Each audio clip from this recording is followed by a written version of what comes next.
Yo, yo, yo, thanks for tuning in to the ninth episode of J Talks Crypto. And in this episode, we're going to be talking about the Pythagorean Theorem, M&Ms, seed phrases, BIP39 encryption, and a whole bunch of weird stuff. So, like I told you guys before, all of these videos are completely freestyled with just like all these crazy ideas that I have in my head. So, this is an idea that I've had for a while, and I call this episode 12 Words of Power, Your Digital Fingerprint. And I'm going to try to explain to you the significance of BIP39 encryption, why it's so valuable, why you should probably buy Bitcoin instead of an NFT, and kind of like what's going on behind the scenes. So before anything, I would like to give a special shout out to one of my first commenters, TruePack786. He did win the B20 giveaway, and like I said, I'm gonna be doing another giveaway if you guys still want them at around 100 subscribers, and then ideally at 1,000. I actually ordered this thing called an Open Dime, and I'm gonna be doing a hardware review over it, and I'll probably be giving one away when I reach 1,000 subscribers. So that'll be really fun. Anyway, so back to BIP39 encryption and your 12 words of power.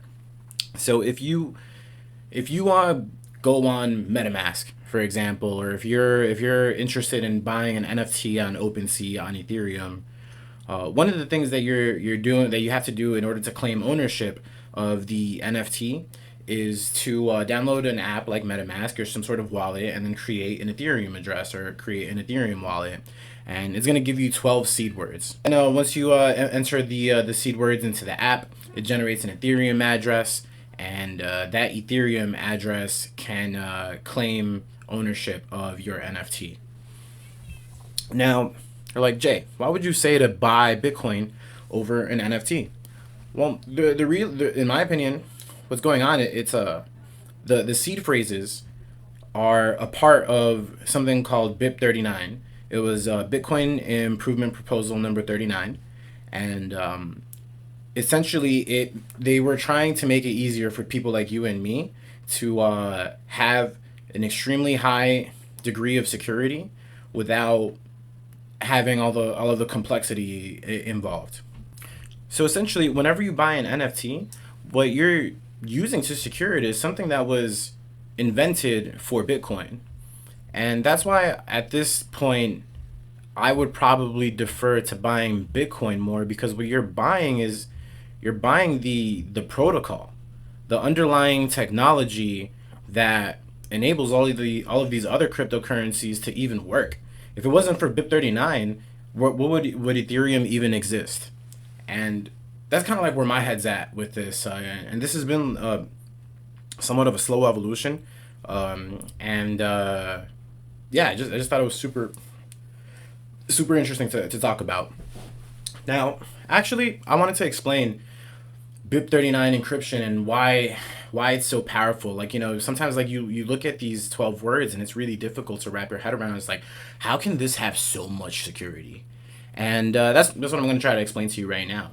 And the way that you can kind of picture how secure those 12 words are is, imagine, I don't know if you've ever been to the mall or something and you've seen these, like, there's a whole bunch of M&Ms in a jar, and you have to guess how many green ones are inside of that jar, for example. So let's use that similar example, right? Now, using the M&Ms as the example, you have this giant jar of M&Ms, and it's just packed to the brim.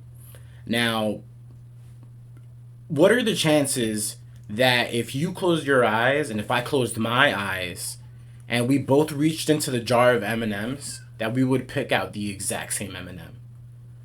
The chances are very low, right? So BIP39 encryption is very similar in the sense that it's that times, if I said 1,000,000, it would be underselling it.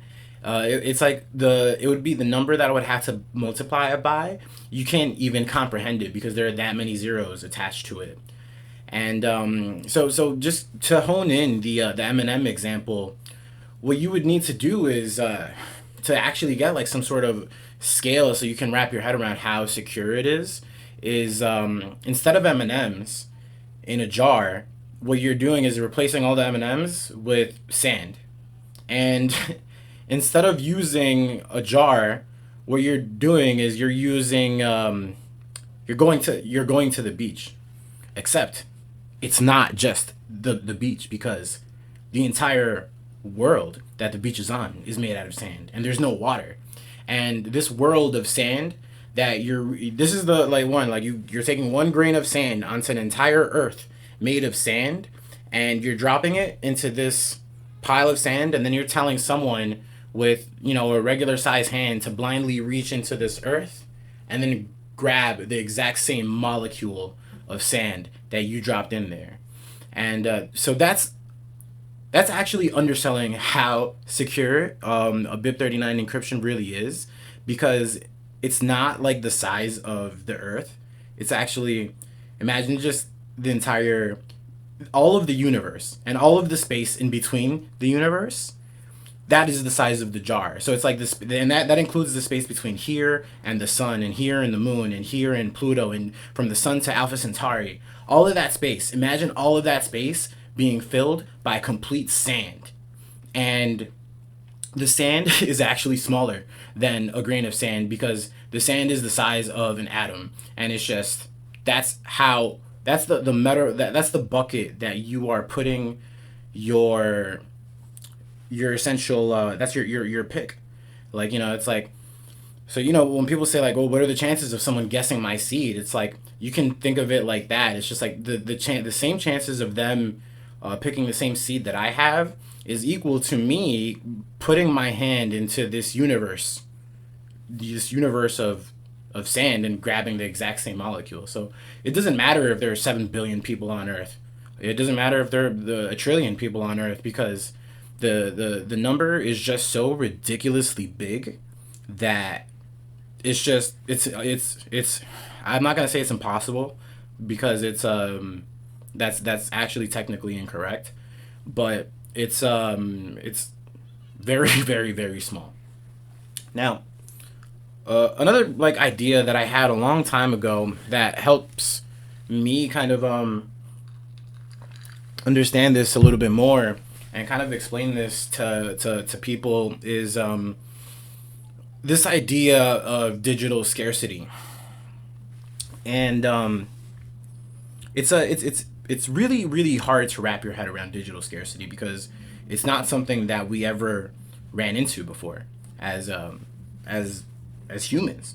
Even in all honesty, it's not something that we've ever run into. Like, you know, we discovered we invented the internet, and we've just kind of been exploring the digital landscape.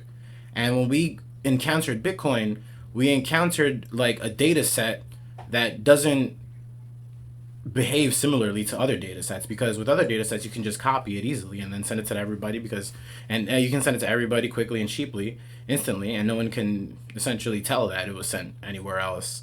With Bitcoin, it's completely different, because it's the definition of scarcity. It's like you can tell that it's there, and you can tell if it was moved, and no one can say that, like if you have the private key to access it, no one else can move it. So going back to like one of my weird examples is like how, and I think this is pretty funny, and it's gonna make for a great clickbaity title. It's how the Pythagorean Theorem helps you understand Bitcoin. And the truth is, it's like, if you don't remember what a theorem is, it's just like a mathematical kind of like law that works out. And you know, with the Pythagorean Theorem, if you recall, it was a squared plus b squared equals c squared. And if you take a right triangle and you take one side and the other side and the other side, and you apply that formula, you're always going to get the one side. And the reason why that always works is because it's just a mathematical like formula or a law. Now, that is not going to help you understand Bitcoin. Like I said, it was a clickbaity title. But what it does help you relate to something is the word theorem.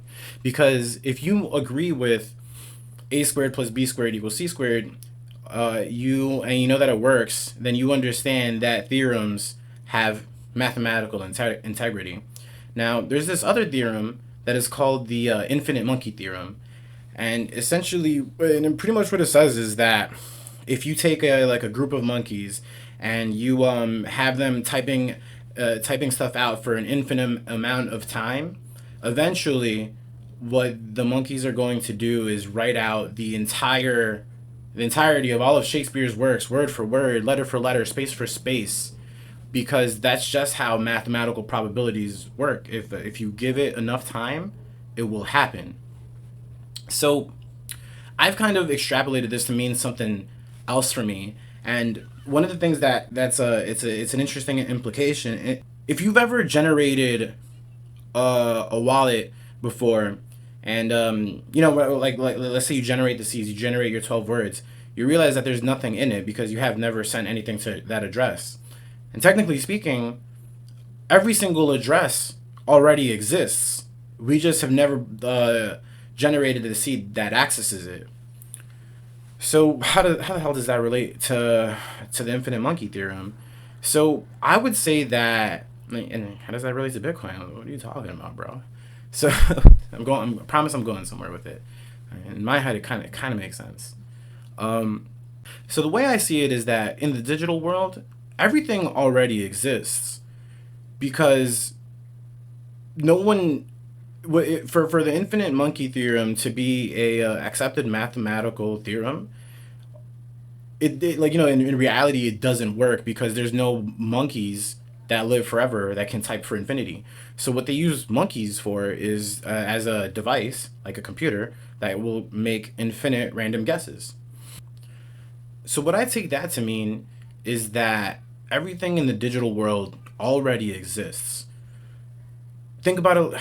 Another way to think about it is, if I were to take a picture right now with my phone, I'm going to get a JPEG, right? Which is essentially like whatever I photographed.